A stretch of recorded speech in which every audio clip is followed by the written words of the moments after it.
ምዕራፍ 12 ሳሙኤልም እስራኤልን ሁሉ አለ፣ የነገራችሁኝን ሁሉ ሰምቼ አንግሼላችኋለሁ።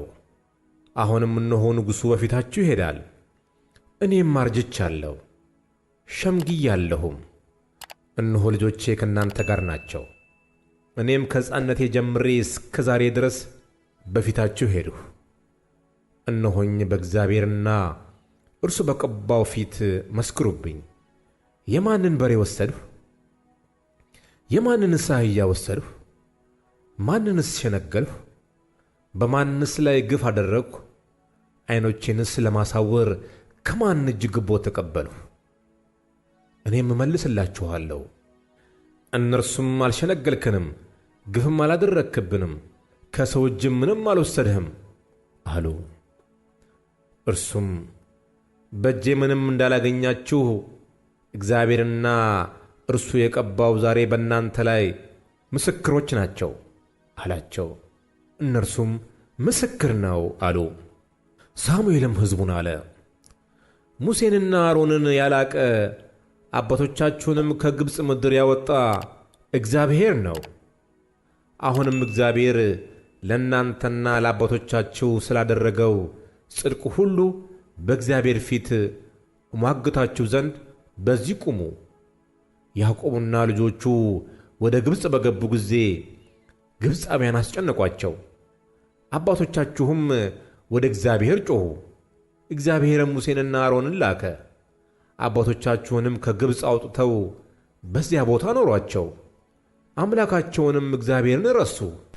ለአሦር ሰራዊትም አለቃ ለሲሳራ እጅ፣ ለፍልስጥኤማውያንም እጅ፣ ለሞዓብም ንጉሥ እጅ አሳልፎ ሰጣቸው።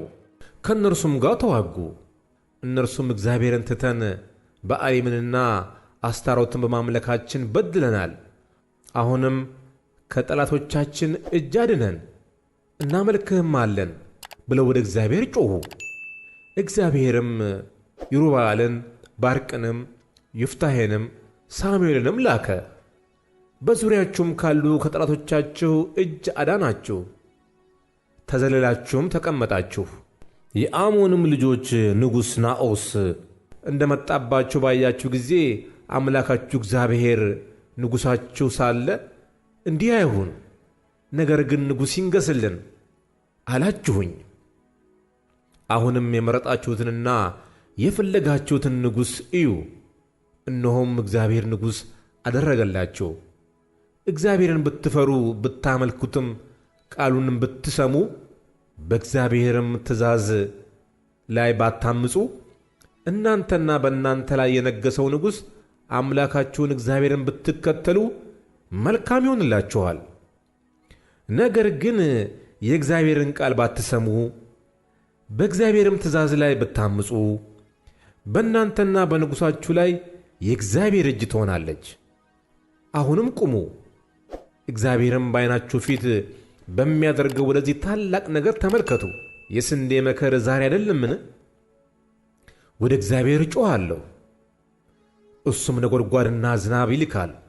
እናንተም ንጉሥ በመለመናችሁ በእግዚአብሔር ፊት ያደረጋችሁት ክፋት ታላቅ እንደሆነ ታውቃላችሁ ታያላችሁም። ሳሙኤልም ወደ እግዚአብሔር ጮኸ። እግዚአብሔርም በዚያ ቀን ነጎድጓድና ዝናብ ላከ። ሕዝቡም ሁሉ እግዚአብሔርና ሳሙኤልን እጅግ ፈሯቸው። ሕዝቡም ሁሉ ሳሙኤልን ንጉሥ በመለመናችን በኃጢአታችን ሁሉ ላይ ይህን ክፋት ጨምረናልና እንዳንሞት ስለ ባሪያዎች ወደ አምላክ ወደ እግዚአብሔር ጸልይ አሉት። ሳሙኤልም ሕዝቡን አለ፣ አትፍሩ፣ በእውነት ይህንን ክፋት ሁሉ አደረጋችሁ። ነገር ግን እግዚአብሔርን በፍጹም ልባችሁ አምልኩት እንጂ እግዚአብሔርን ከመከተል ፈቀቅ አትበሉ። ምናምንቴ ነውና የማይረባና የማያድን ከንቱ ነገር ለመከተል ፈቀቅ አትበሉ። እግዚአብሔር ለእርሱ ሕዝብ ያደረጋችሁ ዘንድ ወዶአልና። እግዚአብሔር ስለ ታላቅ ስሙ ሕዝቡን አይተውም። ደግሞ መልካሙንና ቅኑን መንገድ አስተምራችኋለሁ እንጂ ስለ እናንተ መጸለይን በመተው እግዚአብሔርን እበድል ዘንድ ይህ ከኔ ይራቅ። ብቻ እግዚአብሔርን ፍሩ፣ ያደረገላችሁንም ታላቅ ነገር አይታችኋልና በፍጹም ልባችሁ በእውነት አምልኩት። ነገር ግን ክፉ ብትሠሩ እናንተም ንጉሣችሁም ትጠፋላችሁ።